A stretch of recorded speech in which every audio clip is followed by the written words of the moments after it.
This is Jeremy with AZ Bidder giving you a quick video tutorial on the property detail page located on AZ Bidder.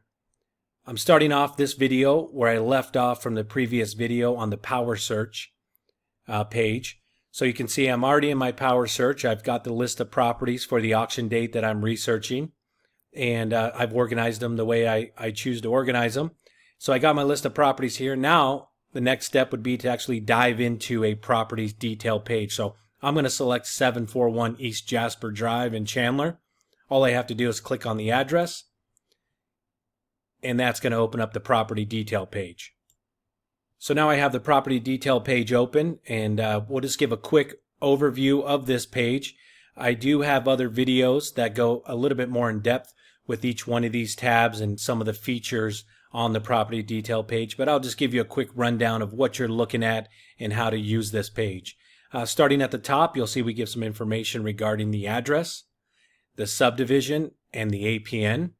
Then moving over to the right, we have an estimated value, and then we offer some property characteristics of the subject property. So we have square footage, lot size, year built, levels, is it a single story or a two-story, bedroom bath counts, and then pool.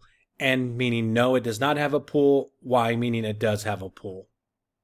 The next section down here in this gray banner is kind of like your bidding dashboard. This is where you would work off on a single property. You could start off to the left.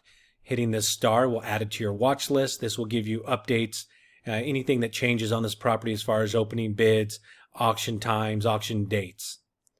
The next icon over, this plus minus sign, you can set your estimated value. You'll notice I've already put a value in here of $290. The platform gave it a $285 estimated value, but I've done a little bit more research on it, and I think this property could be worth $290. The next icon over is the pencil. This is where you would order and review your title searches. Simply just click this link here. It will open up. If there is a new title check, it will show you the results. If the title check is older, it will show you previous results if they're there, while we are in the process of getting a new pencil search completed. Same thing with the camera icon. This would be drive reports. You could click this here. It's going to order a drive report on this property. If we have any historic drive reports on it, you'll be able to view those while we are in the process of completing a new drive report. The thumbs up is marking it for bid. If you have interest in this bid, you can go ahead and click this thumbs up. It's going to open up our vesting information sheet. This is where you can place your vesting that you would like if you were to win this property.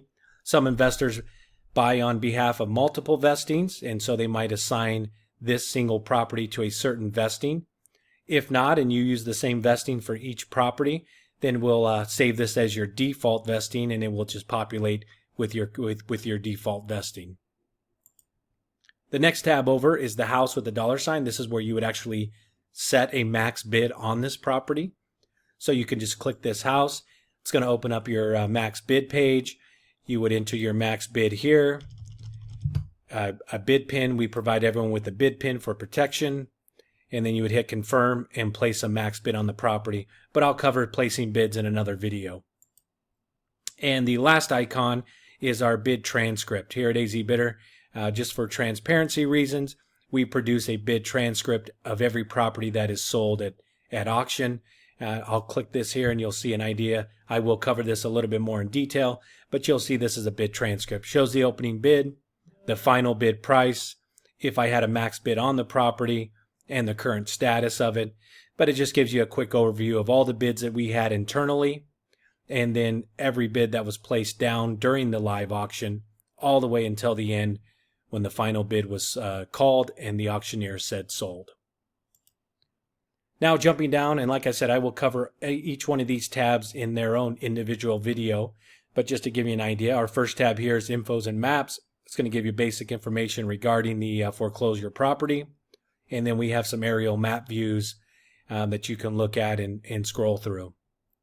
The next tab over is our notes and calculators. You can put some individual notes here, and then we have an investment calculator where you can plug in values, rehab values, holding cost. If you want this property as a rental property, you can plug in some values, but we'll cover that in another video.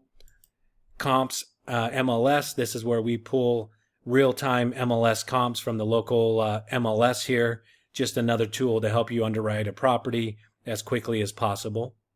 And then we have these 4 tabs here. Deed, if you'd like to review the deed yourself. A link to the treasurer site to look up back taxes. The assessor site if you want to get an idea of the layout of the home or the area or lot. And then the recorder site if you want to look at any information that's been recorded against the property. But overall, that's our property detail page, just an overview of it. If you have any questions, please let us know. But please take a look at our other videos. There'll be the property detail page with a specific tab attached to them where we will go a little bit more in depth on each one of those tabs to help you underwrite properties. Thanks for watching the video. This is Jeremy at AZ Bidder.